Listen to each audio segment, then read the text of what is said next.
Bonjour à tous, c'est Romain Dobry de la salle des marchés de Bourse Direct pour notre brief du lundi et l'analyse graphique. Et bien, je suis ravi de vous retrouver après un mouvement encore important la semaine dernière. Les marchés qui entament une petite consolidation. On va détailler tout ça, regarder les différents indices. Qu'est-ce qu'on va regarder d'autres, les indices européens. Zoomer un petit peu sur donc les principaux indices, voir les niveaux de support importants. Et puis on fera aujourd'hui exceptionnellement un zoom sur une valeur. Alors, on me posait la question de savoir s'il était encore temps de rentrer sur Dassault Systèmes.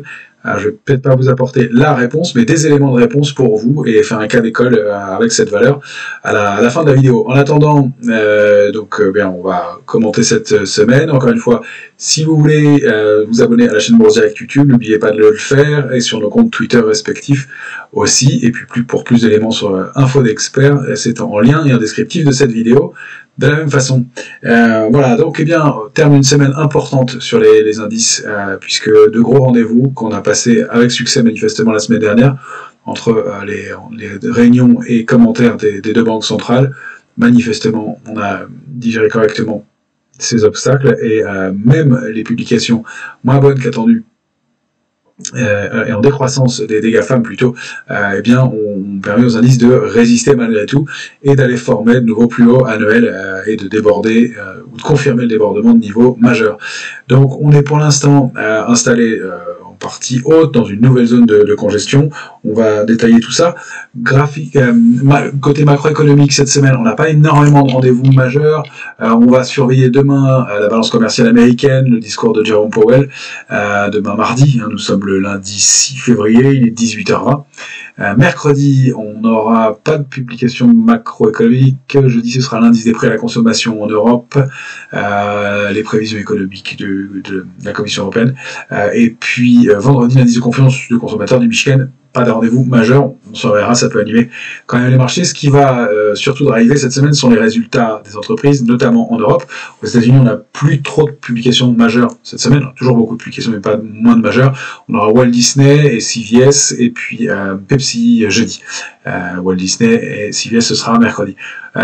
En France, en revanche, on va avoir toutes les bancaires qui vont publier les majeurs, BNP, mardi, donc demain. Mercredi, ce sera la Société Générale et puis le Crédit Agricole, ce sera jeudi. Et entre-temps, on aura donc Total et Amundi, notamment mercredi, et puis ArcelorMittal, L'Oréal, Legrand et Vinci jeudi. Donc, de quoi animer la cote et de confirmer ou pas le mouvement sur lequel on se trouve, pouvoir former ou non des extensions, c'est ce qu'on va essayer de lire et de distinguer. Pour l'instant, l'heure est à la consolidation légitime. On a pris presque 12% sur l'indice CAC 40 depuis le début de l'année, et un mouvement de plus de 25% depuis les points bas du mois de fin septembre, de la même façon que les indices américains ont progressé. Alors tout ça, c'est fait sur fond d'intérêt. Ça, c'est important. Il y a eu de l'intérêt, du soutien du côté des marchés dérivés, notamment sur le futur CAC 40, plus de 10% la semaine dernière, sur l'Eurostoxx un peu aussi, toujours à la faveur des mouvements acheteurs, puis des volumes, surtout des volumes qui sont venus étayer, étoffer ce mouvement jeudi et vendredi, près de 4,8 milliards, 4,9 milliards à chaque fois. La journée moyenne, c'était 3,5 milliards au mieux. Donc là, c'est clairement des mouvements importants qui se sont mis en place. Ce qu'on peut noter aussi, c'est que ce ne sont pas les mêmes valeurs qui ont permis la progression de l'indice jeudi ou vendredi. Il y a une forme de relais qui s'est mis en place, et moi j'y vois des signaux de programme d'achat qui commencent à se mettre en place. C'est-à-dire qu'on va acheter alternativement des valeurs, puis on enlève la pression un jour et on va se porter sur d'autres. On a vu plutôt vendredi des valeurs comme Essilor qui étaient entourées, alors que la veille c'était Dassault, Capgemini qui étaient en retard et qui ont accéléré à la hausse de façon assez brutale. Donc des mouvements qui sont assez forts, et des paniers d'achat qui se mettent clairement en place, et de l'intérêt qui arrive aussi sur les marchés dérivés. On l'avait évoqué, cette possibilité que le marché monte avec peu d'intérêt et que l'intérêt se construise en plus. Ensuite, c'est le cas clairement la semaine dernière, et on a pourtant toujours des opérateurs qui sont prudents, des portefeuilles qui sont couverts. Alors je sais que l'indice Fear and Greed Index, on en parle systématiquement, arrive en zone de greed. Moi je dirais même qu'on arrive en zone d'optimisme, et optimisme, c'est pas mauvais pour les marchés. L'optimisme, c'est la zone dans laquelle les marchés montent. Donc c'est pas du tout un signe d'excès à court terme, il faut être clair là-dessus. Ça veut pas dire que le marché puisse pas baisser, bien entendu, mais il faut pas le prendre comme un signe d'extrême. Au contraire, on est en train de rentrer dans l'optimisme, on change d'avis, et on avait comme élément, et on l'évoque depuis plusieurs semaines, le fait que des grands opérateurs, des grandes mains du marché étaient en retard dans ce mouvement-là, et le mouvement de fin de semaine indique qu'ils sont venus et commencer à opérer dans le marché. Alors ça ne veut pas dire que tout va monter en ligne droite, qu'il ne va plus y avoir de repli dans le marché, mais ça veut dire qu'on est dans une phase haussière pour l'instant, et tant qu'on n'a pas de signaux de retournement. De la même façon, on va détailler ce côté Fear and Greed un peu ensuite, mais de la même façon, pour avoir un signal de retournement, un signal pour travailler à la baisse dans le marché, il faut au moins un des 3 critères suivants. Soit de la pression baissière du côté des marchés dérivés, c'est pas le cas. Soit une figure de retournement baissière, ça n'est pas le cas non plus. Soit la rupture de niveau majeur, ou intermédiaire en tout cas, et ça n'est pas le cas non plus. Donc pour l'instant, on n'a aucun des éléments qui nous permettent de penser à un retournement de marché. Penser à un retournement de marché et essayer de vendre les niveaux, c'est courir le risque de perdre de l'argent. Vous connaissez tous le proverbe de Keynes de mémoire qui disait que les marchés resteront irrationnels plus longtemps que vous ne resterez solvable. On peut considérer que c'est irrationnel, pour l'instant c'est pas le cas, mais en tout cas, même si on considère avoir raison et qu'on pense que le marché est dans un excès, ce qui n'est pas mon cas aujourd'hui, mais je sais que certains le pensent, si on considère que c'est le cas, en tout cas, trouver le point haut, c'est quasi impossible. Donc, il faut, si on veut se positionner à la baisse, le faire sur des signaux, soit des excès de marché, et encore une fois, sur les 3 signaux qu'on a évoqués, le cumul des 3 étant bien entendu l'idéal. Pour l'instant, on ne les a pas. Donc, parenthèse sur le sujet, refermé, mais on n'a pas d'éléments qui laissent à penser que le marché va se retourner. Ça ne veut pas dire qu'on ne peut pas protéger son portefeuille si on considère qu'il a progressé fortement récemment. Ça ne veut pas dire qu'on ne peut pas alléger des positions. C'est peut être le cas aussi, c'est ce qu'on a fait nous dans la zone inférieure. En revanche, on avait dit qu'au débordement de 7115, eh bien, on renforcerait, c'est ce qu'on a fait aussi. On se tient à une stratégie qui nous permet d'avoir eh bien, voilà, un ratio risque-rendement et une méthodologie qui enlève de l'affect dans la prise de position qu'on a. Autre élément que je voulais vous donner, toujours effectivement ce phénomène d'achat sur repli, on voit que même aujourd'hui encore, dès qu'on a replié un peu, et même dès qu'on a testé les niveaux d'alerte en intraday, il y a eu des mains fortes tout de suite, et on a repayé de façon assez manifeste rapidement. Pour l'instant, tous les signes de faiblesse sont contrés. Voilà les éléments que je voulais vous montrer et vous donner en termes de contexte. On va passer au graphique en détail. On va regarder comme toujours le S&P 500 en hebdomadaire. Alors vous l'avez ici, l'indice S&P 500, on est pile allé chercher notre zone cible, 4132, 4218, sous le pied du fameux gap du 22 août dernier, on a buté dessus, on est repassé sous 132 cette semaine, on consolide déjà, pas de signaux de retournement encore une fois, pas de signaux de faiblesse majeure, c'est normal qu'après cette accélération et les volumes qu'on a connus, il y ait toujours un petit peu de retracement. En revanche, on constate que pour l'instant, le niveau intermédiaire de 4100 est préservé, et ce qui est intéressant surtout, et je voulais zoomer avec vous là-dessus, c'est qu'on avait tracé un canal possible haussier, un possible canal haussier plutôt, et qui s'est avéré fonctionner aujourd'hui en intraday. C'est le niveau sur lequel les opérateurs ont décidé de rentrer, pour l'instant en tout cas, le marché américain n'étant pas fermé. Mais on a effectivement le canal haussier qui se met en place, ça va être intéressant comme feuille de route pour intervenir. Encore une fois, les obliques sont toujours difficiles à travailler, mais ça nous indique bien que la tendance est haussière à court et moyen terme, et qu'on a donc des forces de soutien dans ce marché pour l'instant, et ça nous donne des niveaux d'entrée ou d'éventuels niveaux de retournement si on a réussi à s'installer en dessous. Alors le niveau de retournement, il serait quand même à court terme sous 4058, on va le remonter maintenant. À moyen terme, pas de raison qu'on repasse sous la zone 3933-3956, mais même si cette oblique était testée encore, ça pourrait être un niveau d'appui, donc c'est plutôt à la rupture en clôture de cette zone-là qu'on pourrait considérer un retournement de moyen terme et une réactivation de la tendance baissière. Donc, stratégie baissière, pas tant que, alors en intraday, tant si on rompt 4100, pourquoi pas, et ce canal, ou sur des excès, mais pas tant qu'on n'a pas rompu 4058 a priori, c'est pas le sens en tout cas, et on voit que le marché a toujours ses forces de rappel en intraday, on voit cette mèche basse, on a essayé d'accélérer à la baisse, et à chaque fois il y a des forces de rappel qui retiennent le marché. Alors ça ne veut pas dire qu'on n'avait pas consolidé de façon latérale avant de se reprendre, ça ne veut pas dire même qu'on n'aille pas rompre ce canal pour repayer ensuite, mais le sens est haussier, les indications, le graphique le donne, et les volumes confirment aussi qu'elles sont dans le sens de la hausse, quel que soit le point de vue qu'on peut avoir sur le marché, on peut réajuster. Cette résistance intermédiaire à 4180, la cible de la structure, on l'avait donné, elle se situe aux alentours de 4352, on n'y est pas encore sur les indices américains. Je vais faire un petit saut sur le VIX, parce que justement, toujours cette idée de complaisance ou non, Ça, c'est dollar index qui a nettement rebondi. J'anticipe un peu sur un mouvement de retournement qui s'est peut-être mis en place sur l'euro-dollar. On va voir sur des niveaux importants et difficiles d'intervenir pour l'instant. Alors là, on a donc la volatilité, le graphique du VIX, donc la volatilité sur l'indice S&P 500 en journalier. On voit qu'on a mis un pied en phase en zone d'optimisme pendant quelques heures, quelques jours, 3 journées, et rapidement il y a un rappel à l'ordre, le marché repasse en zone de vigilance et la moindre baisse, alors que pour l'instant ça reste qu'une consolidation, est mise à profit pour bien que la volatilité stande. Voilà. Alors il peut y avoir une compression de la volatilité, le débordement de 20-12 indiquerait un stress un peu plus important dans le marché, peut-être une consolidation un peu plus marquée. Mais pour l'instant, ça reste une consolidation canalisée et on a à peine mis un pied en optimisme avant de considérer qu'on est en complaisance. Il y a toute cette zone-là à aller chercher, à aller tester, travailler, dans laquelle on peut rester quelques temps avant de passer en complaisance.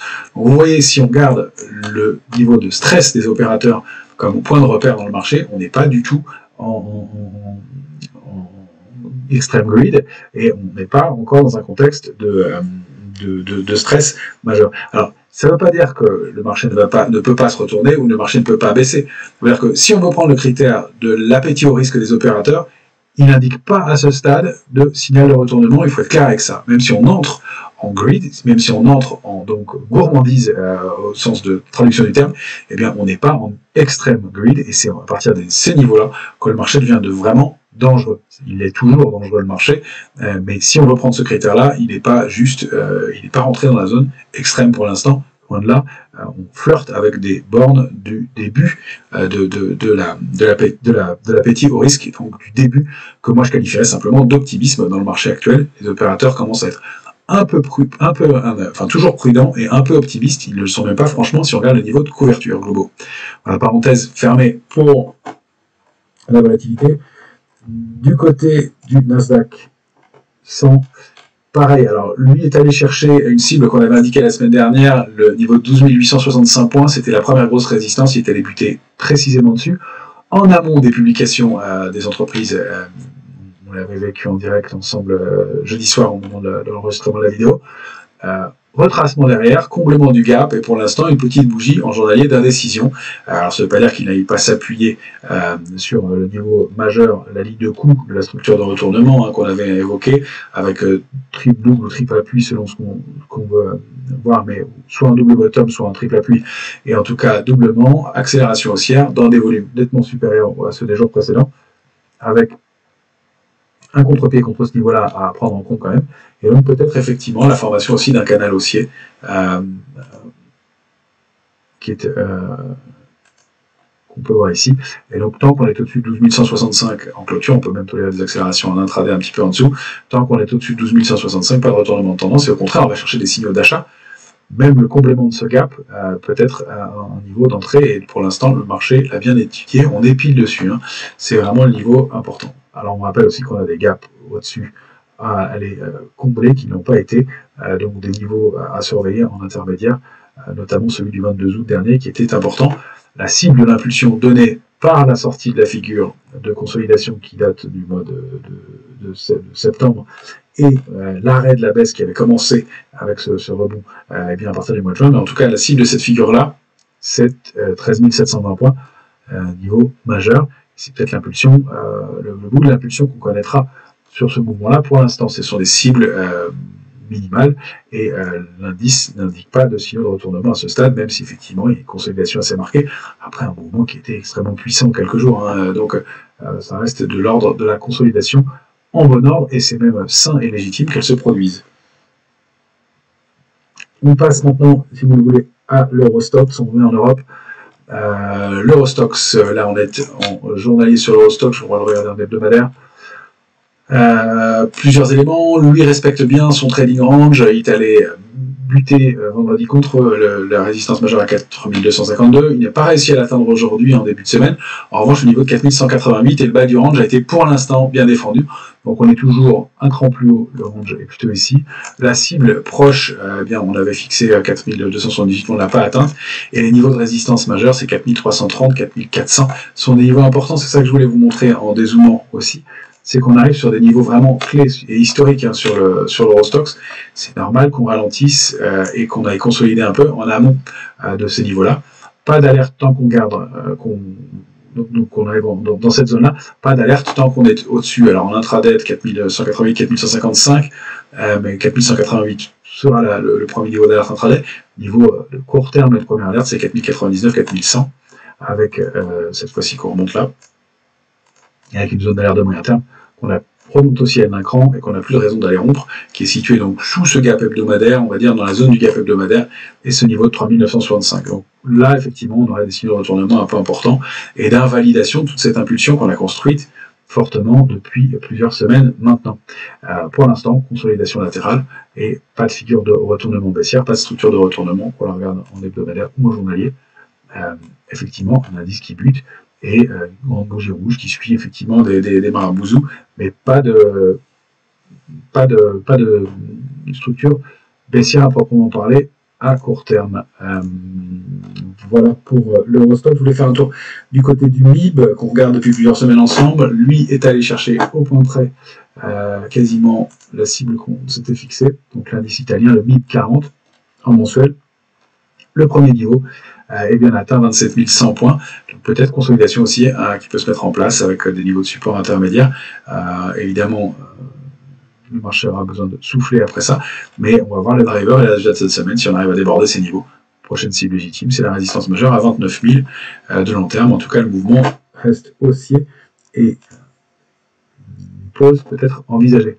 L'IBEX qu'on a regardé plusieurs fois aussi ensemble, eh bien lui, l'indice espagnol, a débordé cette fois-ci en hebdomadaire, clairement. L'oblique baissière qui est donc sur laquelle on va dézoomer en un mois, l'oblique baissière qui est active depuis 2008, sur laquelle il avait buté, qui n'avait jamais débordé depuis lors.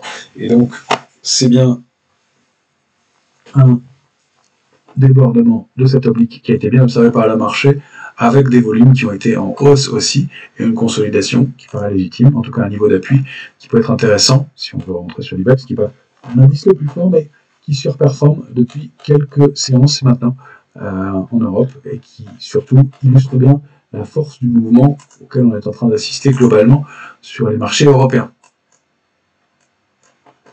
Alors, ensuite de ça, je voulais qu'on fasse un point sur l'indice CAC 40 cash. On l'a vu déjà une fois, donc je ne vais pas m'y étendre, mais on a débordé par le haut ce canal haussier de très long terme.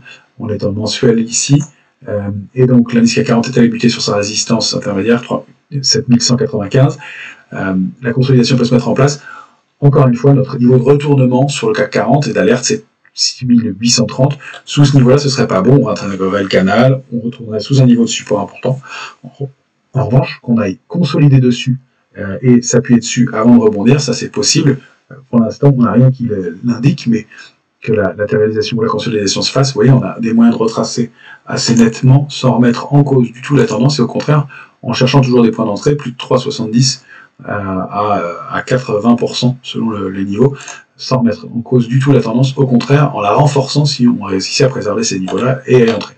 Donc, des retracements qui peuvent être un petit peu marqués, pour l'instant, rien ne l'indique, et on va aller regarder ça de plus près du côté du futur CAC 40, cette fois-ci, en 14 heures. Le futur, eh bien, ce qui nous indique pour l'instant, c'est qu'il a toujours des forces de rappel au-delà de cette zone. Je vais un peu zoomer pour qu'on la voit mieux. Futur CAC 40, pardon, pour les zooms et dézooms, en 14 heures. On évolue au sein d'un petit canal haussier de court terme qui a été bien travaillé depuis plusieurs séances maintenant, ici, et préservé. On a aussi préservé la zone 7115-7126 qui a été la zone sous laquelle on avait consolidé pendant plus de 15 jours et avant d'accélérer. Et qu'est-ce qu'on voit? C'est que ce niveau-là, depuis vendredi, il nous offre des points d'entrée à chaque fois en intraday à l'achat, même si l'impulsion ne va pas très loin. On a pu aussi détecter grâce à ça un niveau de résistance intermédiaire 7149, donc on a un petit trading range, 7115-7126 en bas, avec un niveau de résistance intermédiaire 7149, au-delà duquel on a une cible intermédiaire à 7169, mais surtout 7189 et 7214,5. Donc la borne haute du canal, c'est la zone 228-233 pour demain, la borne basse 7064 pour demain, 7068-72 pour la séance de demain, Tant qu'on est au-dessus de 7064, on reste haussier, même en intraday. On cherchera des stratégies acheteuses. Si on rompt ce niveau-là, eh bien effectivement, on pourrait accélérer un peu et chercher notre alerte de court terme qui est située à 6997. Là, ce serait un peu plus gênant de rompre ce niveau-là. Et il y a une impulsion un peu plus marquée qui pourrait se mettre cette fois-ci en place pour aller consolider jusqu'à notre alerte de moyen terme. C'est la fameuse zone 6820-6865 qu'on observait, la borne haute du canal haussier de long terme qu'on retrouve sur l'indice CAC 40 cash. Donc vous voyez encore une fois un mouvement de consolidation. Même s'il rompait 7064, 6997, qui resterait encore haussier globalement si on pèse ces niveaux-là. Pour l'instant, ça n'est même pas le schéma. On voit les forces de rappel qu'il y a au-dessus de 7115-126 qui ont été testées plusieurs fois et qui nous permettent de réaliser des petits écarts et des prises de position haussières en intraday, même si on ne s'attend pas à ce que le marché aille accélérer et exploser très fortement. Les niveaux cibles, je rezoome, pardon, c'est 7255-274, la zone majeure de notre dernière impulsion. Peut-être que dans ce niveau-là, on aurait atteint un point de hausse à court terme, mais on rappelle que bien, les points hauts et les anciennes résistances majeures, c'était 7384. Vous voyez qu'on n'y est pas encore non plus. Voilà ce qu'on pouvait dire du côté des indices. Je voulais zoomer un peu sur l'euro-dollar, qui a formé une accélération baissière assez marquée contre la borne haute et en réintégrant le canal haussier au sein duquel il évolue depuis maintenant le mois de novembre dernier. Il a fait une fausse sortie, il l'a réintégré et là il vient s'arrêter pour l'instant en tout cas au niveau de 1,0720 et donc proche de cette oblique baissière de long terme qu'il a débordé en hebdomadaire nettement depuis plusieurs semaines et donc de revenir s'appuyer sur cette oblique. Je viens de zoomer dessus pour ceux qui ne l'auraient pas vu. Ceux qui ne l'auraient pas vu, oblique baissière active depuis 2008, qu'on avait tenté de déborder donc en 2020, réintègre en 2022, et qu'on tente de déborder à nouveau, parce qu'on s'articule autour pour l'instant, avec une invalidation assez puissante depuis quelques jours, contre 1,0967 notamment. Donc tant qu'on est au-dessus de la zone 1,0688 et 1,0720, on va changer de stratégie acheteuse. Les dernières bougies sont quand même à prendre en compte, mais ça peut être juste un throwback avant de poursuivre un mouvement haussier à surveiller. L'euro-dollar, je suis toujours un peu prudent quant au mouvement, c'est toujours assez compliqué. Et je voulais vous montrer aussi l'argent qui est revenu donc sur un niveau d'accumulation long terme. On n'a pas de figure de retournement haussière à ce stade, c'est juste un niveau d'accumulation 22,20 qui est important. On avait vu ces structures de retournement qui s'étaient mises en place dessus. Une accélération, on n'avait pas réussi parfaitement à aller chercher la cible du mouvement, mais encore une fois, l'argent est un actif fort et c'est pour ça qu'on rentre sans nécessairement avoir un signal sur ce niveau de 22,20 qui était vraiment un niveau de support majeur, puis de résistance plusieurs fois testé, sur lequel on vient se rappuyer pour la première fois depuis maintenant le mois de novembre dernier, et qui offre, à mon avis, sur un actif important, notamment dans l'industrie, on en a parlé plein de fois, des points d'entrée toujours importants, et donc ça nous paraît être un actif à avoir en portefeuille. On avait pris notre bénéfice contre ces niveaux-là, on avait raccourci nos stops, et c'est pour ça qu'on n'avait plus de position sur l'argent. C'est un niveau d'accumulation qui nous semble important. Voilà pour les différents indices et actifs. Et donc, comme je l'avais promis et évoqué en début de vidéo, je voulais qu'on fasse un zoom sur Dassault Systèmes. Alors, est-ce qu'il est encore temps de rentrer sur Dassault Systèmes? C'est discrétionnaire et c'est pas une réponse qu'on peut apporter comme ça. Pourquoi? Parce que tout dépend de l'horizon de temps auquel on se place, quel est son profil, quelle est sa stratégie. Si on regarde Dassault en graphique hebdomadaire, effectivement, après avoir évolué sous une ligne de tendance baissière pendant plus d'un an, elle en est sortie puissamment par le haut, elle a débordé puissamment et avec un volume très supérieur à la moyenne aussi. C'est un signal important et haussier, d'autant plus que on a rebondi plusieurs fois, notamment 3 fois précisément, 5 fois précisément, pardon, sur ce niveau de support intermédiaire à 33,09 depuis le mois de juin dernier, mai-juin dernier. Donc c'est évidemment une zone importante débordée. On avait ce trading range, donc 33,09, 37,05, 37,50, qui a été débordé puissamment, et d'un seul coup, pour un titre qui était en retard. Donc il y a une impulsion haussière qui s'est mise en place. Maintenant, si on regarde les choses à moyen long terme, effectivement, l'analyse technique nous dit que la sortie d'un trading range, la cible suivante, c'est la duplication du range par le haut et un mouvement de taille équivalente. Donc ça nous permet de cibler la résistance suivante à 42,04 et d'envisager que le mouvement va se poursuivre. Reste que payer tout de suite, alors c'est un ratio risque-rendement qui est relativement raisonnable parce que si on met notre stop avec un retour sous, avec un petit peu de marge, le précédent trading range, on a 3,86 à 4% de risque pour un rendement de l'ordre d'une dizaine de pourcents à la hausse, par rapport à la clôture de ce soir à 38,11.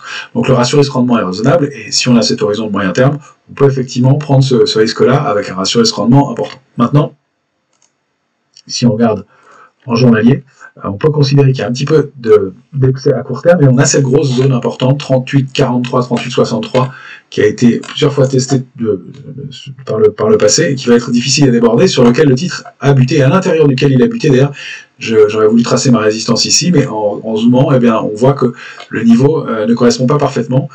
Il y a une bagarre dans ces points-là. Et puis une accélération tellement puissante, on rappelle que le titre, jeudi, au moment de sa publication, a pris 12,39% dans la séance. Donc un mouvement qui, sur un titre comme ça, est quand même assez brutal, et qui va peut-être nécessiter une consolidation. Mais on voit aussi en journalier que le niveau de 37,50, l'ancien support, a été tout de suite et rapidement payé dès le lendemain. Donc il y a manifestement de l'intérêt et des grosses mains. Donc l'idéal, et comme point d'entrée parfait, ce serait le retour sur ce niveau de 37,50, si on est un peu plus agressif, et de voir comment va se passer cette consolidation. Est-ce qu'on va former un drapeau ou un fanion, donc une consolidation de moins de 3 semaines dans une zone assez délimitée avec une baisse des volumes? C'est possible compte tenu de l'accélération qu'on vient de connaître, et puis de ce fort gap haussier qui a permis de déborder l'oblique baissière. Il va falloir le voir. Maintenant, si on regarde les niveaux de résistance majeurs, 39,25 est un niveau très important, on va aller voir pourquoi. L'autre stratégie consiste à rentrer sur le titre si on débordait cette zone 38,43, 38,63 en clôture. On attendrait que le titre clôture au-dessus de ce niveau-là, on rate une partie du mouvement, mais au moins on ne rentre pas sur un niveau qui n'a pas été débordé, et avec le risque de reflux qui peut être important. Si on est plus patient et que le titre veut bien le faire, peut-être qu'on n'y reviendra pas, mais il y a cette zone 35, 87, 36, 78 qui peut être formée, donc une forme de throwback, d'appui sur l'ancienne oblique, et en tout cas sur des niveaux intermédiaires de support, alors que le titre va consolider. Ça va aussi dépendre de la consolidation globale sur le marché. Et donc là, sur un graphique en journalier, c'est un peu agressif de rentrer sur le titre dès aujourd'hui. On va essayer de viser des niveaux de retracement aux alentours de 37,50, et pourquoi pas, si le titre voulait bien, dans la zone inférieure. Encore une fois, compte tenu de l'accélération qu'on a connue, ce niveau va peut-être pas être visité tout de suite. À nouveau, le mouvement a été puissant et a accompagné de volume. Maintenant, si on dézoome encore sur le titre, et c'est là où tout dépend de l'optique de l'investisseur, on a cette oblique baissière de long terme qui n'a pas été débordée cette fois-ci, si on regarde d'assaut sur un horizon plus long, et ce niveau de résistance majeur sous lequel le titre a buté depuis longtemps. Donc 39,25, c'est vraiment un niveau important, et donc il vaut mieux intervenir sur des titres avant le débordement et avoir un meilleur ratio risque-rendement avec un début de signal. Donc si ça n'est que mon avis, l'impulsion haussière a l'air importante, et vous savez que globalement les indices sont haussiers et l'impulsion haussière se met en place. Et puis on a, si on veut choisir d'utiliser les ratios de Fibonacci, l'impulsion haussière qui s'est formée depuis janvier 2019 jusqu'au point haut de novembre 2021, eh bien on a des ratios de Fibonacci qui fonctionnent très bien, avec une zone d'accumulation de la 33,16 et des niveaux qui ont été plusieurs fois testés de juin à janvier dernier, et on vient de repasser au-dessus des 50% de retracement, ce qui ouvre la voie à un mouvement complémentaire en direction des 42,18. Mais on n'a pas débordé ce niveau de 39,25 qui va être un niveau de résistance difficile et majeur, difficile à franchir et majeur. Je vais le tracer en violet pour que vous voyez bien sur les horizons de temps inférieurs. Voilà.